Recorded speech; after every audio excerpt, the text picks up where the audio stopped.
Hello friends, fresh morning. और आज सुबह सुबह मैं आपके लिए कुछ ऐसी न्यूज़ लेकर के यहाँ पर बैठी हूँ जो बहुत ज़रूरी है आपको हमको सबको जानना। पहली खबर जो मैंने पढ़ी है वो है कि देहरादून में हाथी ने बच्ची को मार डाला और ये बच्ची थी 6 साल की। और क्यों मार डाली? ये जंगल में गई थी मोरपंख बीनने बालावाला में, ठीक है। तो मैं मतलब इतना सोचती हूँ कि 6 साल की बच्ची जंगल गई हुई है बिना मम्मी पापा के, मतलब बच्चे बच्चे जंगल गए हुए हैं। आप देखो, आप और हमारे बच्चे, गांव में तो फिर भी ठीक माहौल है, गांव में तो बच्चे जाते हैं अकेले, जंगल में तो नहीं जाते। लेकिन ऐसी, लेकिन यहाँ पे क्या होता है कि मेरे बच्चे भी कुछ इसी एज के हैं, 5 साल और 7 साल। हम अपने बच्चों को एक सेकंड, एक मिनट के लिए अकेला नहीं छोड़ते हैं, मतलब गेट से बाहर उन्हें अकेला नहीं जाने देंगे। और क्या कहते हैं, बिल्कुल 24 घंटे हम सीसीटीवी की तरह उन पर नज़र रखते हैं कि मतलब पता है कि माहौल ख़राब है, कुछ हो ना जाए, या मतलब ज़माना ख़राब है, कहीं बच्चे गायब ना हो जाए, घर से बाहर भी कदम रखते हैं, मतलब हम उन्हें नहीं अलग अकेले कदम रखने देते हैं अभी। और वहीं ये बच्ची है 6 साल की।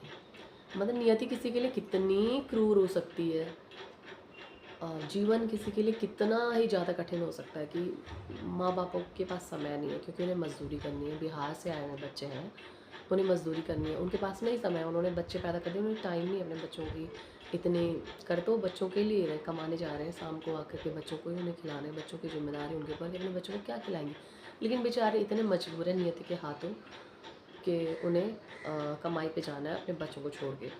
और बच्चों को भी वो क्या करेंगे बेचारे बच्चे, उन्हें भी 2-4 रुपये मिल जाते होंगे, तो मोर पंख बीनने जाते हैं बालावाला रेंज में। जबकि वहाँ पे गवर्नमेंट ने सोलर पैनल सिस्टम कुछ ऐसा लगाया हुआ वहाँ पे कि जो मतलब लोग वहाँ जा ना सके, क्योंकि वो हाथी बहुल क्षेत्र है और समय समय पर वहाँ पे चेतावनी जारी मतलब होती है कि आप गवर्नमेंट की तरफ से, वन विभाग की तरफ से वहाँ पे जाना एक लगभग बैन है। अब बच्चों का क्या, बच्चे तो करते हैं उछल कूद, वो लांग करके चले जाते हैं, जनरली वो लोग साथ जाते थे बच्चे वहाँ पर। और बच्चे वहाँ पे गए तो हाथियों का झुंड आया और बच्चे भागे तो एक बच्ची छूट गई, और जंगली हाथियों ने उसे पटक पटक करके उन बच्चों के सामने ही मार डाला। तो बच्चों ने जब घर आकर के आप बीती बताई तो फिर वहाँ पे वन विभाग की टीम गई। अब क्या हो सकता है, जब किसी की जान चली जाए तो क्या हो सकता है, बट कहीं ना कहीं झकझोरने वाला ये चीज़ है कि मतलब किसी के लिए जीवन कितना ज़्यादा कठिन, कितना ज़्यादा नियति क्रूर है कि मतलब छोटे छोटे बच्चे देखो ना, जंगल में जा रखे अकेले। हम खुद अकेले जाने का नहीं सोच सकते वहाँ पे, मतलब उनका जीवन ऐसा उनके लिए बहुत कॉमन चीज़ है। लेकिन हमारे नज़रिए से देखा जाए तो कितना कठिन है, कितना संघर्ष है उनके जीवन में। लेकिन बच्चों को ऐसे जंगल में जाना पड़ता है लालच लालच के लिए कि मोर पंख बीनेंगे, आएंगे, फिर वो शायद उसको बेचते हैं वो बच्चे, और थोड़े बहुत उन्हें पैसे मिलते होंगे तो थोड़ा बहुत घर अपनी मम्मी पापा की वो अभी से मदद कर रहे हैं, या फिर अकेले वो कुछ अपनी पसंद की चीज़ें खरीद लेते होंगे। तो इसीलिए तो ना कि उनके माँ बाप उन्हें नहीं खरीद के दे सकते हैं, या फिर उनमें से कुछ बच्चे ऐसे हैं जो थोड़े समझदार हैं, थोड़े बड़े, 6 7 8 10 11 तक साल के बच्चे हो जाते हैं कि जिनको ये लगता है कि हमने अपने मम्मी पापा का हाथ बटाना है। या कई बार होता है कि वो भूखे रह जाते हैं।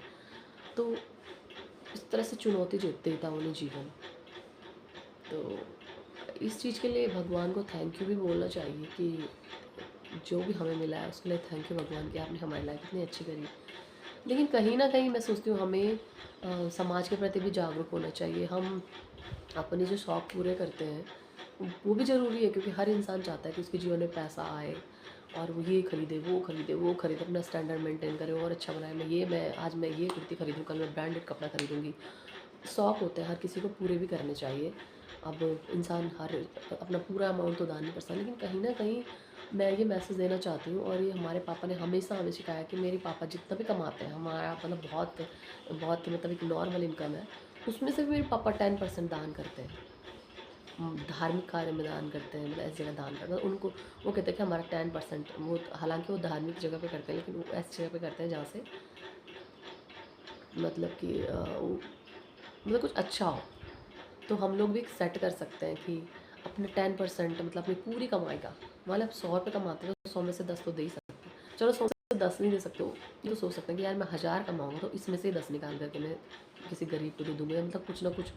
ये भी नहीं कि आप किसी उसको दे दें जो पात्र ना हो। एक बार मेरे साथ ऐसी घटना हुई थी।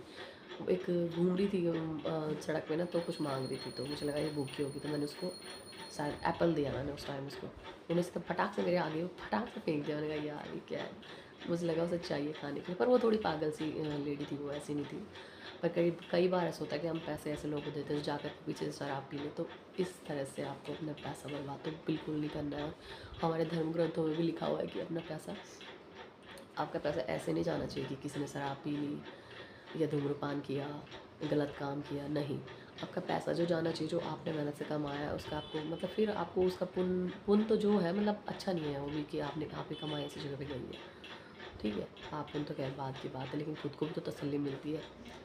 तो मैं ये कहना चाहती हूँ अपने वीडियो के माध्यम से, मैं खुद भी मतलब मैं खुद भी ये सोचती हूँ कि कल के दिन मैं भी कुछ कमा ही करूँगी तो भगवान मतलब मुझे ऐसी बुद्धि देना कि मैं अपना पैसा मतलब ऐसे शौक मौज में खर्च करके न रह जाऊँ। भगवान मुझे ऐसी बुद्धि देना कि मैं अपना थोड़ा सा पैसा कहीं ऐसा लगाऊँ जो मुझे सुकून दे, मुझे सुकून पहुँचाए और मुझे अच्छा फ़ील कराए कि हाँ मैंने ये यूज़ किया है पैसे का। अदरवाइज़ शौक क्या है, खरीदो और वो तो मतलब इंसान का एक नेचर होता है कि जैसे-जैसे कोई मनपसंद की चीज़ मिलती है उसी टाइम या फिर उसके कुछ टाइम बाद, 1 दिन, 2 दिन, 10 दिन बाद, 1 महीने, 2 महीने बाद उसकी वैल्यू उसके लिए वहीं पर ख़त्म हो जाती है, चाहे वो कितनी भी कीमती ना हो। इंसान का नेचर है। तो इन बच्चों के मतलब आपसे हमसे जितना बन पड़ सकता है तो करना चाहिए मेरे हिसाब से। कहीं पे किसी की मदद हो जाए, क्योंकि हम पूरी दुनिया का तो गुलाम नहीं कर सकते ना, लेकिन जितना कर सकते हैं उतना तो करना चाहिए हमें। आप सोच के देखें ना उन लोग की लाइफ कितनी टफ लाइफ है। छोटा बच्चा मतलब मन में इतनी किसी से लगती है कि हे भगवान, 6 साल का बच्चा जंगल गया हुआ, मैं तो अपने 7 साल के बच्चे को भी नहीं छोड़ सकती, यहाँ गेट से बाहर मैं नहीं उसे छोड़ सकती, दूसरे कमरे में जाने में वो डरता है। तो उन लोगों के लिए नॉर्मल बात है कि मतलब उन्हें नहीं फ़ील होती ये चीज़ें उनके माँ बाप को, लेकिन कहीं न कहीं तो उन्हें लगता ही होगा।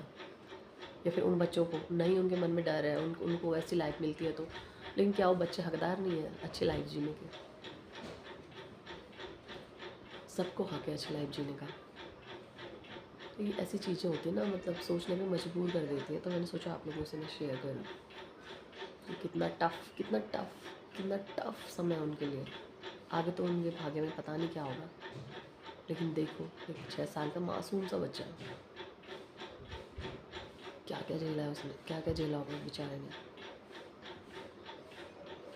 मतलब मेरे पास भी इन सब चीज़ों को बयाँ करने के लिए मेरा शब्द मेरे पास नहीं है। तो मैं अपनी फीलिंग आप लोगों के साथ शेयर करना चाहती हूँ। मुझे इतना बुरा मतलब मुझे इतना ऐसा फ़ील हो रहा है, मैं बता नहीं सकती आप लोगों को। मैं सोचती हूँ काश भगवान, काश ऐसा होता कि मैं कुछ कर पाती। मैं कुछ एक एक बच्चे का भी मैं भविष्य सँवार सकती, या कुछ मतलब कुछ थोड़ा-सा तो मैं योगदान कर पाती समाज के लिए। तो ज़्यादा टाइम में लेके मैं काफ़ी टाइम मैंने ले लिया वैसे। इस वीडियो को मैं यहीं पर एंड करना चाहती हूँ। उम्मीद है कि आप लोग को पसंद आई होगी मेरी मतलब जो मैंने बोला। तो मैं आपको नेक्स्ट वीडियो में मिलती हूँ। आप अपना ध्यान रखें, अपने बच्चों का ध्यान रखें। Thank you so much.